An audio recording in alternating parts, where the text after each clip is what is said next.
Lesson 7.3, the sine and cosine ratios. So in lesson 7.1 and 7.2, we looked at the tangent ratio and finding missing angles and missing sides. In the next two lessons, we're going to focus on the sine and cosine ratios. The tangent ratio concerns only the two smaller sides of a right-angled triangle. If we want to extend our knowledge of trigonometry to include the longest side, the hypotenuse, we need to develop new trig ratios, the sine and cosine. The sine and cosine ratios are defined as follows. Sine is opposite over hypotenuse, and cosine is adjacent over hypotenuse. Today we'll be focusing on the sine and cosine ratios only. So I'm going to do an example problem to show you how the cosine and sine ratios differ from the tangent ratio. So in the following triangle, identify the opposite, the adjacent, and the hypotenuse to angle A. So we're looking at angle A, which is the angle at the top, and we have to label our triangle. So take a second, pause the video, label your triangle, and come back and see how you did. Okay, so first we'll label the opposite side. The opposite side is the one directly across from the angle we're looking at, which is angle A. And that would be the side that is 6.28 units long. Next we'll label the adjacent side, which is the side next to angle A.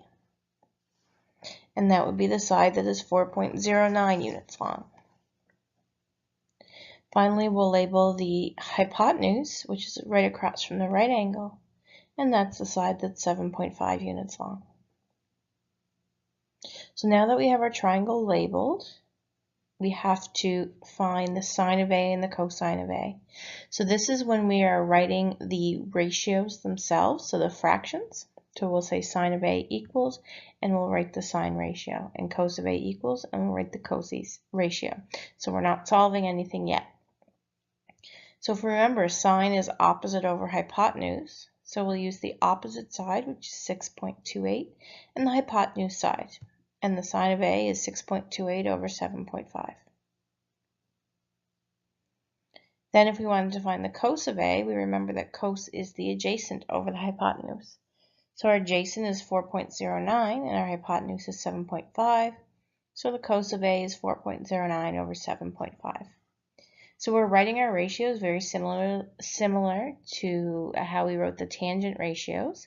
We're just filling in the sides that we need, depending on which ratio we're talking about. So the last part is we're going to solve for angle A using both sine and cosine. So we're going to solve for angle A using sine, and then we're going to go back and use cosine because we can actually use either ratio to solve for angle A. So let's do sine first. So we know that sine is 6.28 over 7.5. We found that in part B. So just like when we did tan and we were looking for the angle, we divide our fraction and we get that the sine of A is 0.8373. And then we use that second function button to help find what the actual angle is, which is 57 degrees. So it's 56.8 something, I believe, but we'll round it up to the nearest angle, the nearest degree. So angle A is 57 degrees. So now we're going to go back and do the exact same thing, but we're going to use the cosine ratio. So we found out that cosine was 4.09 over 7.5. We divide it and we get that the cos of A is 0.5453. And we use our second function cos, and we find that A again is 57 degrees. So we found angle A two times using two different ratios. So just like with the tangent ratio, once we know the sine or cosine of an angle, we can use a scientific calculator to determine the measure of the angle. Remember, we already know the sine or cosine, so we're using that second function button on our calculator, that second function sine or second function cos. So let's try a few more examples. So we're going to find the measure of angle B. So that's all it says. So it doesn't say whether we're using sine or cos. So we have to determine which one we want to use. So like every other problem we've done so far, talking about trig, we label our triangle first.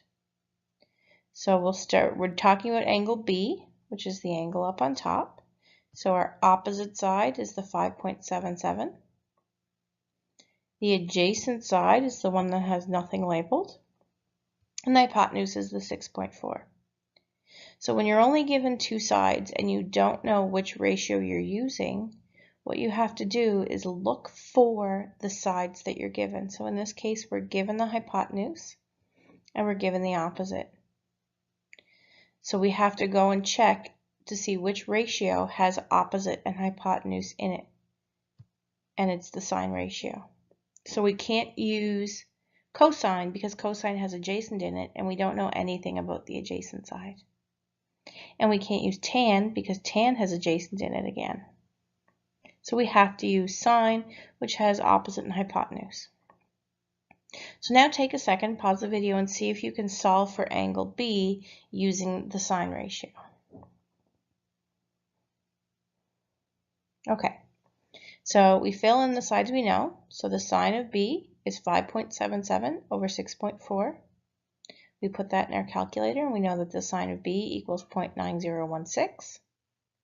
And we use that second function button to help figure out what angle B is. And in this case, it is 64 degrees. Let's see one more example. So we're looking for angle E. So that's the angle down the bottom. So I want you to take a minute, label your triangle, decide which ratio we should be using here, and solve for the angle, and then come back and check and see how you did. Okay, so we have our opposite side, which is the side that's opposite angle E. We have our adjacent side, which is that 5.1 unit side, and our hypotenuse, which is the 5.99. So in order to determine which ratio we're using, we have to look at what sides we're given. We're given the adjacent side, and we're given the hypotenuse. So we check to see which ratio has adjacent and hypotenuse in it, and it's the cosine ratio. So we're doing cosine. So cosine is adjacent over hypotenuse, which makes it 5.1 over 5.99. We put our fraction in our calculator and we get that the cosine of E is 0.8514. And then we do our second function and we get that angle E is 32 degrees.